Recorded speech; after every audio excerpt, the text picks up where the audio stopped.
The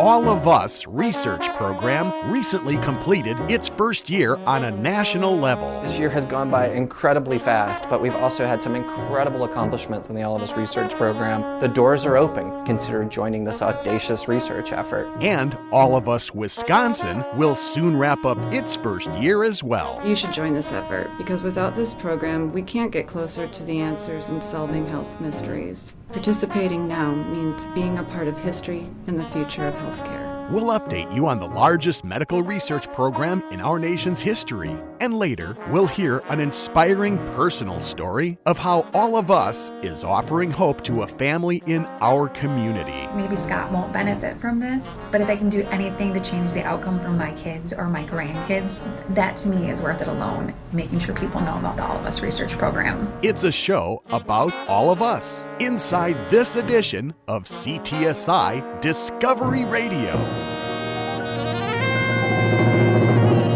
Welcome to CTSI Discovery Radio. I'm your host, Brian Belmer. CTSI Discovery Radio is brought to you by the Clinical and Translational Science Institute of Southeast Wisconsin. The CTSI is a consortium of researchers, doctors, scientists, and others representing 8 institutions, including the Medical College of Wisconsin, Milwaukee School of Engineering, Marquette University, the University of Wisconsin-Milwaukee, Children's Hospital of Wisconsin, Froedtert Hospital, Blood Center of Wisconsin, and the Zablocki VA Medical Center. The CTSI works collaboratively across all of our member institutions. Our mission is advancing health through research and discovery. We've talked about the Precision Medicine Initiative and the All of Us research program on previous shows. Precision medicine is healthcare custom-tailored to the specific needs of an individual based on that person's unique genome. All of Us is the largest medical research program in our nation's history, seeking to build a database of the genomes from 1 million individuals to accelerate the science of precision medicine. With All of Us completing its first year, it's time to get an update to see how the program is doing on the national level and in our own community. Eric Dishman is the National Director of the All of Us research program, and he says the first full year has been nothing short of a whirlwind. This year has gone by incredibly fast, but we've also had some incredible accomplishments in the All of Us research program, not the least of which is our May launch. We enrolled 12,000 people in 1 week, and we said to the country, the doors are open. Consider joining this audacious research effort. So far, the response has been phenomenal. They have heeded the call. We have people who have joined from all 50 states. At this point, we're over 150,000 people who have joining the program. And as of now, we have over 85,000 people who have finished the entire first version of the protocol. And his excitement isn't just about how many people, but who specifically is joining the research program. We're doing incredibly well on diversity, which is a fundamental commitment of the program. More than 75% of our participants are underrepresented in biomedical research, and around 50% of those through racial and ethnic diversity, which is a fundamental goal of the program as well. A terrific start at the national level, with plenty of growth hoped for in 2019. An amazing 2018. I want to thank all of our participants for your accomplishments, and I can't wait to see you in the new year. Now let's take a look on a local level as we catch up with Sarah Longenecker, Program Manager for All of Us Wisconsin at the Medical College of Wisconsin. Sarah explains that All of Us Wisconsin is a consortium tasked with supporting the national effort. All of Us Wisconsin is one of only 10 consortiums that make up the National All of Us Research Program. A consortium is made up of a main award site, in our case Marshfield Clinic Research Institute, and sub-award regional medical centers and health provider organizations, like the Medical College of Wisconsin and the University of Wisconsin-Madison. We all work together to carry out the education, engagement, and enrollment goals of the program. Each consortium works to recruit the national goal of enrolling 1 million participants. All of Us Wisconsin aims to enroll 100,000 individuals across the state in the next 4.5 years. With All of Us Wisconsin nearing the completion of its first year, Sarah recently shared some areas of growth for the research program here. For all of us here locally, highlights include a vigorous effort to negotiate the Spanish translation of marketing and promotional materials that will resonate better with the Milwaukee Hispanic population. We, as All of Us here at MCW, have been mentioned as the most diverse department of employees, which helps reflect diversity goals both institutionally and for the program at large. Some other achievements include opening additional enrollment sites around the state. Locally here, we will be able to start taking appointments for All of Us enrollments at McKinley Health Center and a 16th Street Community Health Center later this year. We also received approval to offer cab vouchers to individuals who need transportation assistance. We also now have the ability to enroll direct volunteers, as in you don't need to have a medical record or be a patient of Freighter to enroll with All of Us at MCW. Sarah says that the feedback and reaction she and her team receive regularly from enrollees and participants is highly positive. She shares a few examples in hopes it inspires others to become involved. We've had some great quotes from participants and great feedback. Some of them include, "This is an easy way to pay it forward and contribute to science, medicine, and technology.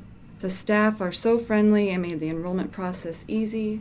I was excited to learn about All of Us here at MCW and learned about it initially and enrolled while I was at a conference in DC before we were even awarded the grant. Participating means that I count. There are also notable and memorable stories from both participants and team members of the research program as to why they've made the decision to join All of Us. We'll hear one such story in a bit. But ahead of that, we asked Sarah who's getting involved so far. Is it the diverse cross-section of our community that's hoped for? Let me start off by saying at the national level, the program has been featured as the most diverse research participation effort ever. So locally, we are contributing to that effort by seeing about 35% of our participants coming from the underrepresented in biomedical research minority populations. And we're split about 60-40% between females and male participation and ages across the board. Considering the research program's commitment to gaining genomic information from a diverse group of people, she's confident this is happening. She shares why it's so critically important to the success of All of Us. This is so critical and crucial to help us achieve the overarching goal of the program, a cohort to reflect the rich diversity of our country and learn precisely how to treat people based on their biological makeup, uniqueness, and similarities. So what works for others doesn't work for me and vice versa. By continuing to increase the diversity of the cohort, we will get closer to closing guessing gap work in healthcare. With 1 year almost complete and several more to go, Sarah has many goals and hopes for All of Us Wisconsin. Well, aside from increasing enrollments and keeping participants engaged, I'd like to see more featured media about the All of Us research program, more strategic partnerships that promote sponsorship of the program. I'd like to see someone famous, perhaps an athlete, speak up about the importance and to become an ambassador for All of Us to help increase participation. I'd like to continue creating easy ways for interested individuals to learn more about the program. For example, liking the All of Us Milwaukee Facebook page, creating Twitter, Instagram. Other hopes include pop-up enrollment sites so that our team can go to the people rather than asking the people to come to us. This will be vital for our community recruitment efforts. So whether the research program comes into your community or you visit their offices, they'd love to see you in 2019. Sarah says if you want to learn more or begin enrollment, they can go to joinallofus.org anytime and learn more about the program. That's the national website. On that website, they can sign up for updates, and they can also enroll from the site, or email us at allofus@mcw.edu. Listeners can also stop by our main enrollment site in the Curative Building on campus. You could stop by Monday through Friday, 8 a.m. to 5 p.m. What does someone need to be eligible to enroll today? In order to be eligible, all you need to be is 18 years or older, live in the U.S., and have a cell phone or an email address. Hey, that means I'm eligible. Maybe I can enroll in the research program on an upcoming show. Absolutely. We'd love to capture your enrollment story and share it with our listeners. When are you scheduled? Well, I'm not scheduled yet, but I will be soon. What about you? If you're eligible to participate, Sarah has a message for you. Well, my message today and every day would be that if you've ever had a medication not work, or not work as well as you were told or read it should, if you have ever wondered why you feel the way you do and haven't been able to understand the reasons for sickness or variability in your health, you should join this effort, because without this program, we can't get closer to the answers in solving health mysteries. All of us will do for the future of medicine, disease prevention, and interventional treatments what archaeology did for discoveries that led to understanding the history of our lifetimes and how our world came to be. Participating now means being a part of history and the future of healthcare. We'll be sure to post links to get you connected with the All of Us research program on our CTSI website, along with the podcast of this show.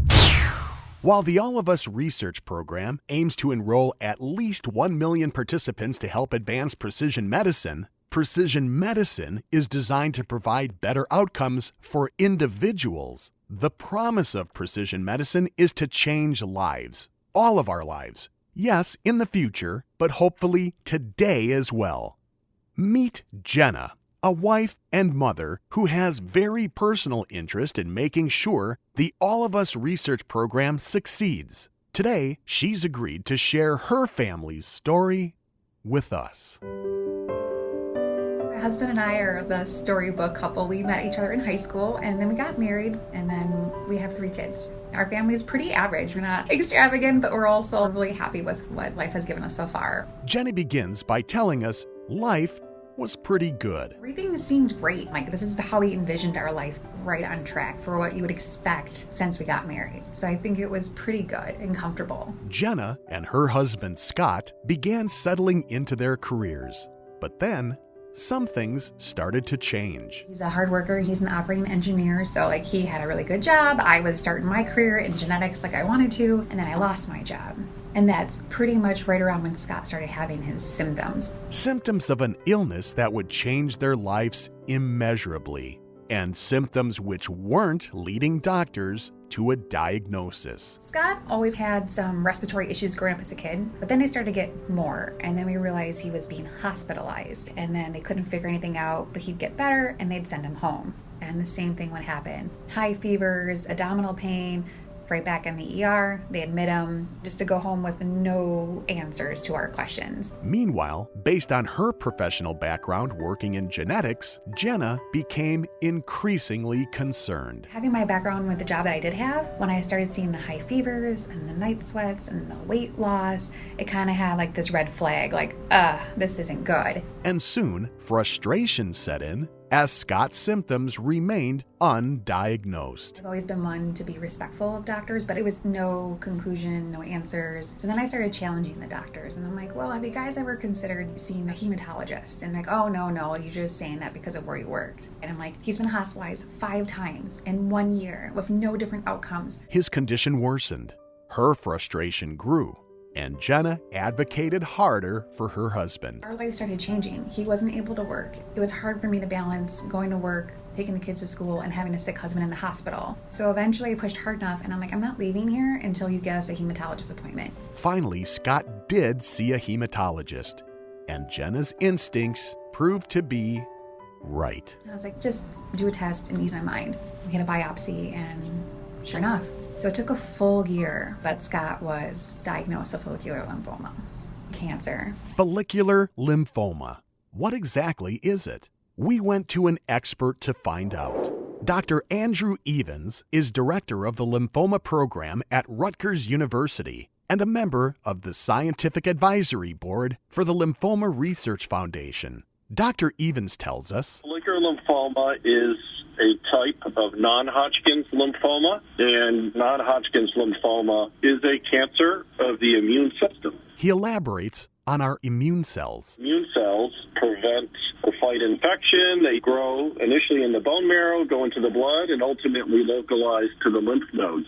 So what happens when a patient develops any form of non-Hodgkin's lymphoma, since we have immune cells throughout the body, this is uncommonly in just one place in the body. It usually is in a few different areas, most often in the lymph nodes, but also in other places. You may have thought, like I did, that non-Hodgkin's lymphoma is a single type of cancer. But as Dr. Evans points out, believe it or not, there's more than 80 different kinds of non-Hodgkin's lymphoma. Importantly, they're all very treatable, including follicular lymphoma. As one of 80 different subtypes of non-Hodgkin's lymphoma, does follicular lymphoma itself have different subtypes? There are a couple different types. The pathologists tell us this is follicular lymphoma, and then they'll give us a grade. Grade 1 and 2 and grade 3A, we view the same. Grade 3B, we will typically treat a little more aggressive, but the bottom line is still very treatable. Then is follicular lymphoma common or rare? Dr. Evans says it's less common than other cancers, but not exactly rare. Non-Hodgkin's lymphoma, for all subtypes, it's about the sixth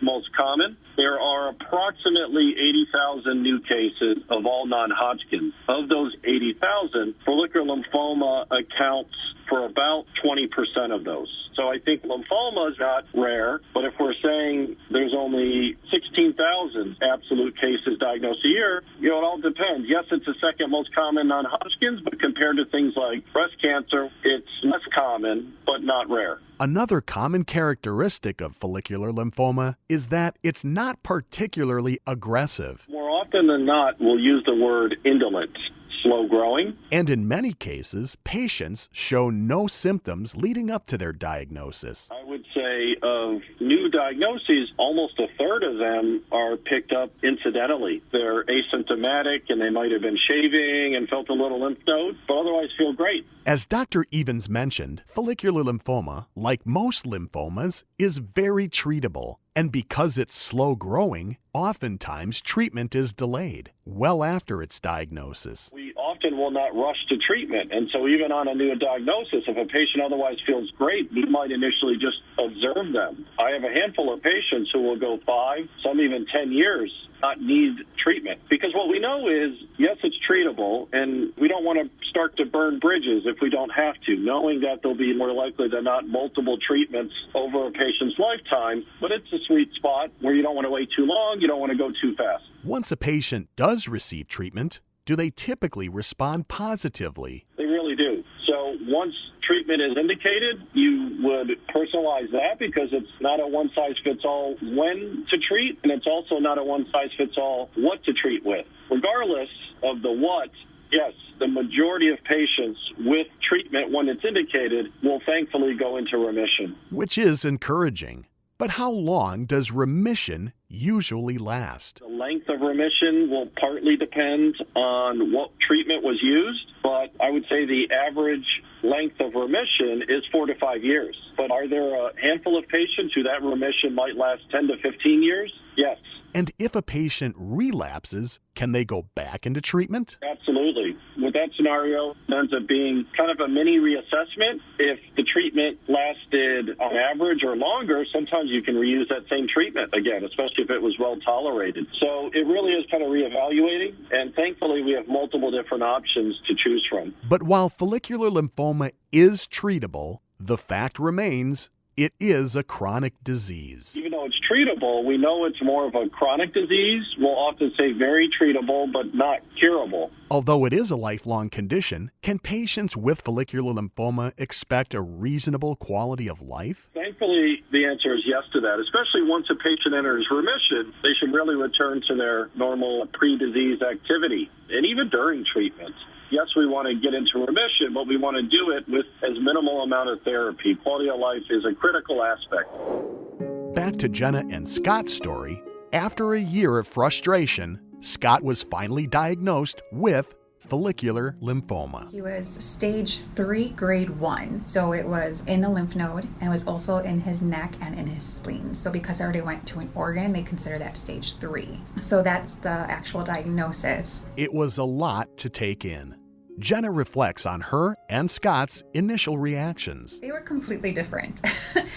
Scott's reaction was more of like, oh, okay. And my instant reaction was, this is cancer, and I broke down crying. It was definitely two different experiences. He was very calm. Me, I panicked. As mentioned, she and Scott have 3 children. How did they handle the news? Our kids were pretty young when he was diagnosed, so the kids didn't understand. All they knew is that Daddy was sick and we had to be at the hospital a lot. But I think back then it was easier when they didn't understand. But while Scott's condition was indeed serious, the diagnosis wasn't all gloom and doom. They made it seem very positive. They said it was slow growing, so even though it was scary knowing that it was a lymphoma, it seemed pretty promising that we're going to be okay. And with his cancer diagnosed, Scott's doctors had a treatment plan. 10 months of chemo, and then he'll go through 2 years of maintenance therapy. And we were trusting our doctors at this point because they are the experts, not us. So we went with the 10 months of chemo, 2 years of maintenance therapy. Although his condition and treatment were now known, there was something Scott's doctors did not have the answer to. He wasn't in the typical age. He was 30, and most people with follicular lymphoma are 60, 65, and then their prognosis is 10 years. So when you're 65 and have 10 years, that's okay. I think I'd be okay with that. But when you're 30, that to me made me really scared. Scott's treatment for his follicular lymphoma got off to a rocky start. His first treatment, he ended up having an allergic reaction, and they had to stop the treatment. So his regimen was on day 1 getting a pretty high dosage of Benadryl, followed by his then cocktail of Tandra and Rituxan. On day 2, have the second thing done.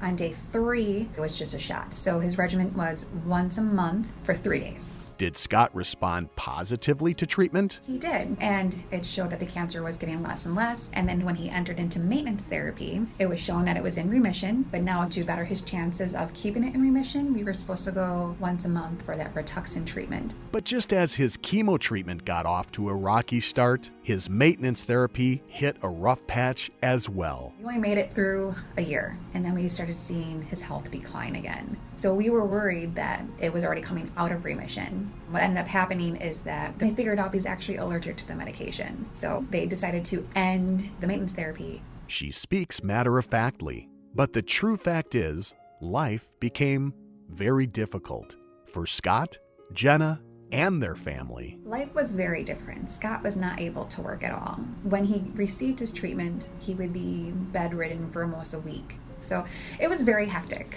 It was very hard to balance because it was always chaos. Jenna recalls how they received help from family and friends to make it through some particularly dark days. If it wasn't for a fundraiser, I probably would have lost the house. I was working a part-time job at night and on the weekends, trying to do everything I could at least to keep money coming in while he couldn't. And it was at work one day that she had a rather serendipitous encounter, which would end up offering help and hope. One of my coworkers came over and she's like, you have to talk to this customer. And I'm like, okay. So I went over and I greeted these 2 lovely ladies, and we just got to talking, and they're like, well, we want to know more about you. And I said, okay. And my friend was like, oh, these people work at the medical college. She's like, I really think you should tell them about your situation. It turns out one of the customers happened to be Dr. Doriel Ward, Executive Administrator of the CTSI. So I told them my short version of why I was working in retail with the background that I had. And they're like, well, we want to talk to you a little bit more. We have this opportunity coming up for a research program with precision medicine. We think you should interview. Jenna admits that although she was excited about the opportunity, some doubts set in, and she didn't act on it right away. I went home and I talked to Scott, and I was like, Scott, they want me to interview for this new research program that's coming up. And he's like, go apply. And then I talked myself out of it. So I didn't go right away. 2 weeks later, coming back in, Dr. Ward was like, you never came to apply. How come? You just need to come and apply. So I did. She interviewed, and even though she had little knowledge of precision medicine going in, she soon realized it meant not only a potential career opportunity for her, but offered hope for significantly improving the lives of people suffering from diseases. People like Scott. It really hit home for me. Wow, what Scott and I have been going through the past 4 years. What if his treatments could have been different? What if they would have looked at him as a 30-year-old with follicular lymphoma instead of a 65-year-old with follicular lymphoma? Jenna got the job, and today she's a program coordinator for All of Us Wisconsin, increasing awareness of precision medicine, and inspiring participation in research. To me, it's like we could do better. That's the difference that I can make, helping people be included in research or making sure that people know about the program and the importance behind it. I think it takes a few conversations to really help people understand the importance and how this can change things for our future generations. She also realizes that, just like Scott's illness and its impact on their family, many people have stories. People like you and me. I don't think I have a single person that couldn't relate. Everybody has kind of shared their story on why they think this program is important. Whether it's their community's not represented, whether it's a sister that has a chronic condition that they don't know how to treat. We all care about our families and we want something better than what we have. In fact, it's the stories that reinforce her belief that this research program truly is for all of us. It makes it lifelike, not science-y. This is something that everybody can benefit from in some shape or form because everybody's got a reason to participate. It's for healthy, it's for sick, it's for older people, it's for our younger generations. I love how inclusive it is. So what would Jenna ultimately like to see come out of this research program? I'm excited for new methods we can use to diagnose and treat people. If we figure out better ways to treat you as an individual, that to me would be enough. But if maybe after we get treatment right, we can start working on prevention. And while all of us is happening now in hopes of providing better health outcomes for future generations, knowing that we did something to give them something better than what we have today, that would be the ultimate end goal, is just to make sure we get our medicine right, more precise for in the future. Jenna's a realist. She knows that neither the research program nor her role in it offer any guarantee for Scott's future. Having this job, I didn't anticipate Scott being cured. I'm not counting this as Scott will be miraculously better and our life will be the way it used to be. Speaking of which, how is Scott today? We have good days where he's going to work. He's able to work again, but it's definitely not the same and not at all what we envisioned. Scott can have a day where he's so fatigued, he can't even eat dinner. So even though his cancer is in remission, he doesn't feel whole. But even on his bad days, Jenna says Scott maintains his hope in all of us, especially considering he's participating in the research program himself. He was super excited when he found out that he actually could participate. I feel he's hopeful enough that he still has a chance to benefit from it. Like, he's still young enough. So it's very possible that Scott could benefit from it, but we also have the realization that maybe he won't. But I truly think he thinks he's still going to be able to benefit from it. And even if Scott doesn't benefit from it, Jenna still fully believes in all of us. Maybe Scott won't benefit from this, but if I can do anything to change the outcome for my kids or my grandkids, that to me is worth it alone. Definitely worth being here and putting the time and effort into making sure people know about the All of Us research program. As for Dr. Evans, with the success of the All of Us research program, does he believe we could see a cure for follicular lymphoma in our lifetime? I think we will, and it's not an easy goal, and it's a goal that will happen through science, and it'll happen through teamwork and collaboration of different scientists, different institutions, and frankly, probably a combination of different treatments for that individual patient. Yes. We've made really significant progress in terms of understanding the biology of this disease, and we're able to individualize therapy better. And how the biology also helps you is it leads you to more targeted treatments.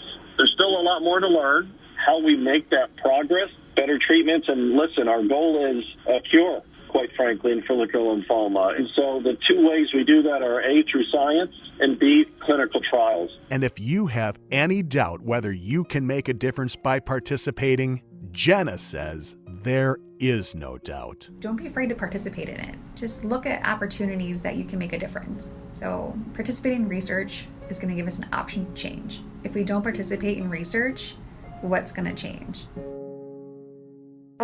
We'll leave you to think about that as we wrap up this edition of CTSI Discovery Radio. Our sincere thanks to today's guests, Eric Dishman, Sarah Longenecker, Dr. Andrew Evans, and a special thanks to Jenna and Scott for sharing their inspiring story and giving a voice to all of us. I hope you've discovered something by listening to today's show, and I'm doubly hopeful that you'll join us again next time. CTSI Discovery Radio airs the third Friday of every month, so make an appointment on your calendar and join us for each episode.